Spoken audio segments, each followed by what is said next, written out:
So, gagawa tayo ng pizza. Yan, inuna ko muna yung pizza dough. Yan. So, i-rest natin siya for at least 1 hour before natin siya gagamitin at ihuhulma as dough.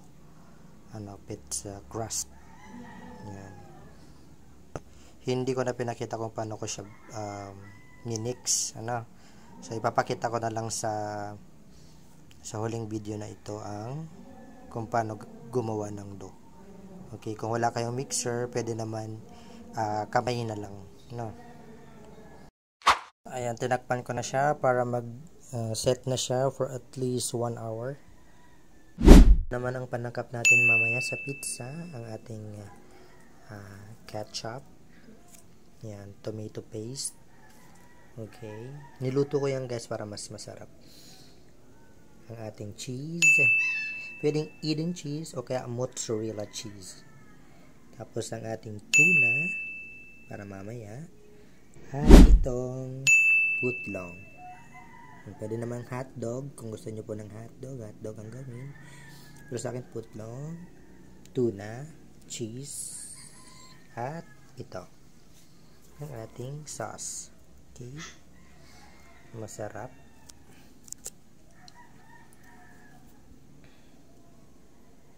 Ayan, so i-grease natin ang pan. So i-grease natin ang pan natin para hindi dumikit mamaya yung dough sa ating tray. Ayan, okay. Ayan, grease lang natin siya ng oil.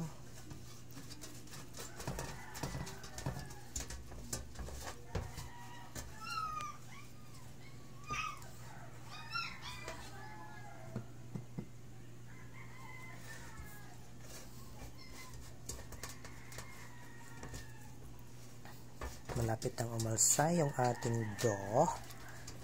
Yan.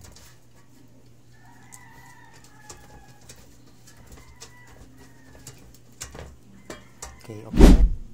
And then, ito na yung dough natin after 1 hour. Nag-double na yung size niya. Okay. So, pwede na siyang ilagay dito sa ating tray. Pwede na ilagay sa ating tray. Okay. Wait lang. Ayan guys, so plinat ko na guys dito sa ating tray. Ayan. So hindi ito yung typical ng na bilog. Ito ay rectangular or square yung gagawin natin. So ganun lang, 'di ba? Ayan. Malinis naman ang kamay ko guys. Nagugas naman ako guys ng napakaigi.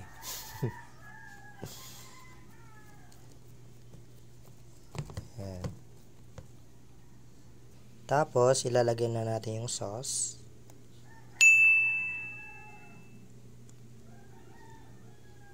Tapos, spread natin yan. Okay?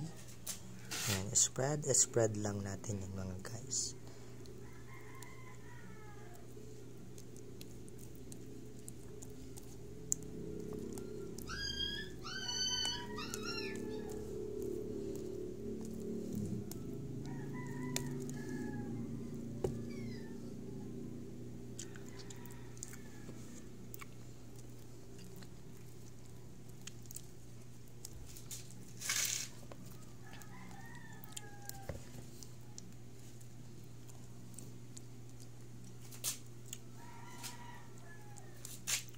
Yan, tamang spread lang ng ating sauce. Okay.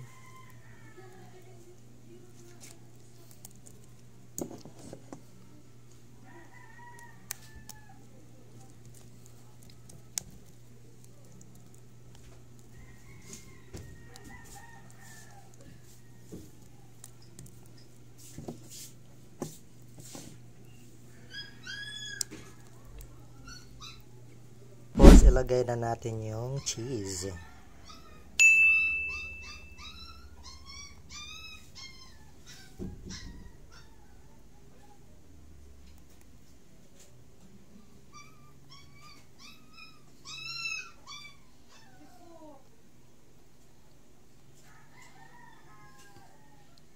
Yan, tamang lang ng cheese natin. Hindi niya mababalot siguro to kasi konti lang yung cheese ko Pero siguro sapat naman na ito.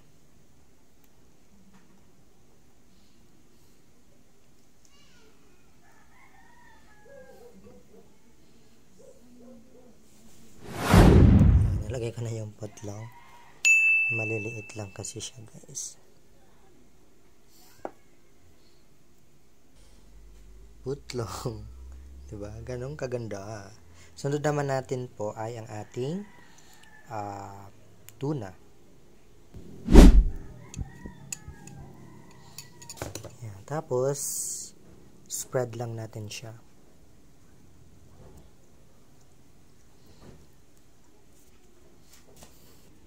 Ayan. So, na-spread na natin ng tuna all over. Ayan. So, may tuna na yan. Yun. Tapos, i-preheat pala natin yung oven natin for about 15 minutes to 20. Ganun. Ayan. So, preheat natin yung oven natin for 20 minutes at the temperature of 140. Yan. So, let's wait. Then, we will salang na the pizza, okay? Then, we will wait. Then, tinabunan natin siya ulit ng cheese. Para cheesy talaga siya. Okay. So, ganun.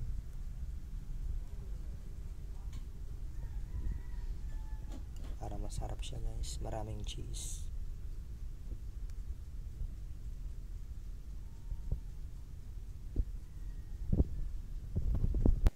So, ayan. So, isasalang na natin siya, guys.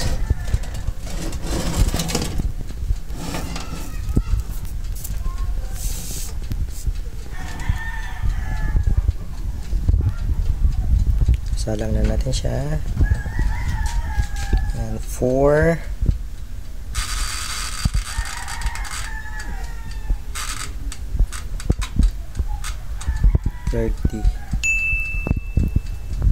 30 minutes for 140 ano lang para hindi siya masunog. Yun. We'll wait na lang.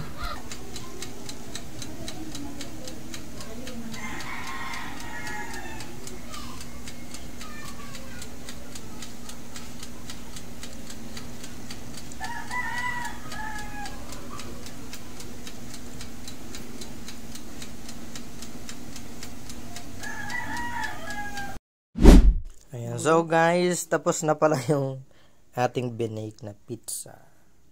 Ayan. Ito na siya. Na-dressing ko na pala, guys. Nakalimutan ko kasi may dumating na bisita. Dumating na bisita. Ayan. So, pagkain namin kasama sila. Siyempre. Ikaw na videohan. Ambog. Butik yan. Na-post